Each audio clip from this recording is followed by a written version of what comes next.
नमस्कार मित्रों, स्वागत है हमारे यूट्यूब चैनल प्राचीन ज्ञान सही ज्ञान में। एक बार की बात है, किसी जंगल में एक कौवा रहता था। वो बहुत ही खुश था क्योंकि उसकी ज़्यादा इच्छाएं नहीं थी।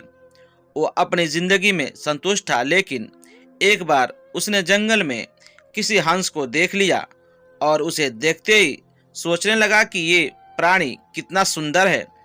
ऐसा प्राणी तो मैंने पहले कभी नहीं देखा। इतना साफ और सफेद, यह तो इस जंगल में औरों से बहुत सफेद और सुंदर है, इसलिए ये तो बहुत खुश रहता होगा। कौवा हंस के पास गया और पूछा, भाई तुम इतने सुंदर हो, इसलिए तुम बहुत खुश होगे। इस पर हंस ने जवाब दिया, हाँ मैं पहले बहुत खुश रहता था, जब तक मैंने तोते को नहीं देखा था। उसे देखने के बाद से लगता है कि तोता धरती का सबसे सुंदर प्राणी है। हम दोनों के शरीर का तो एक ही रंग है, लेकिन तोते के शरीर पर दो दो रंग है। उसके गले में लाल रंग का घेरा और वो सुर्ख हरे रंग का था। सच में वो बेहद खूबसूरत था। अब कौवे ने सोचा कि हंस तो तोते को सबसे सुंदर बता रहा है, तो फिर उसे देखना होगा। कौवा तोते के पास गया और पूछा, भाई तुम दो दो रंग पाकर बड़े खुश होगे। इस पर तोते ने कहा, हाँ मैं तब तक खुश था जब तक मैंने मोर को नहीं देखा था।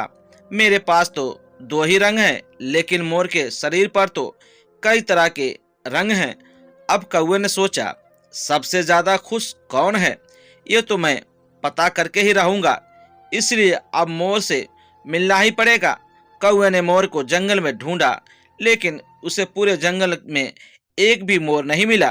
और मोर को ढूंढते ढूंढते वो चिड़ियाघर में पहुंच गया, तो देखा मोर को देखने बहुत से लोग आए हुए हैं और उसके आसपास अच्छी खासी भीड़ है। सब लोग के जाने के बाद कौवे ने मोर से पूछा, भाई तुम दुनिया के सबसे सुंदर जीव हो और रंग बिरंगे हो, तुम्हारे साथ लोग फोटो खिंचवा रहे थे, तुम्हें तो बहुत अच्छा लगता होगा और तुम तो दुनिया के सबसे खुश जीव होगे। इस पर मोर ने दुखी होते हुए कहा, भाई अगर सुंदर हूं तो भी क्या फर्क पड़ता है, मुझे लोग इस चिड़िया घर में कैद करके रखते हैं, लेकिन तुम्हें तो कोई चिड़ियाघर में कैद करके नहीं रखता और तुम जहां चाहो अपनी मर्जी से घूम फिर सकते हो।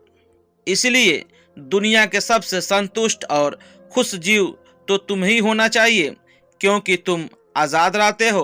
कौवा हैरान रह गया, क्योंकि उसके जीवन की अहमियत कोई दूसरा बता गया। दोस्तों, ऐसा ही हम लोगों भी करते हैं।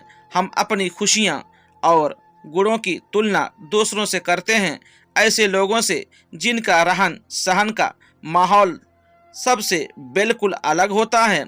हमारी ज़िंदगी में बहुत सारी ऐसी चीज़ें होती हैं जो केवल हमारे पास है, लेकिन हम उसकी अहमियत समझकर खुश नहीं होते। लेकिन दूसरों की छोटी खुशी भी हमें बड़ी लगती है, जबकि हम अपनी बड़ी खुशियों को इग्नोर कर देते हैं।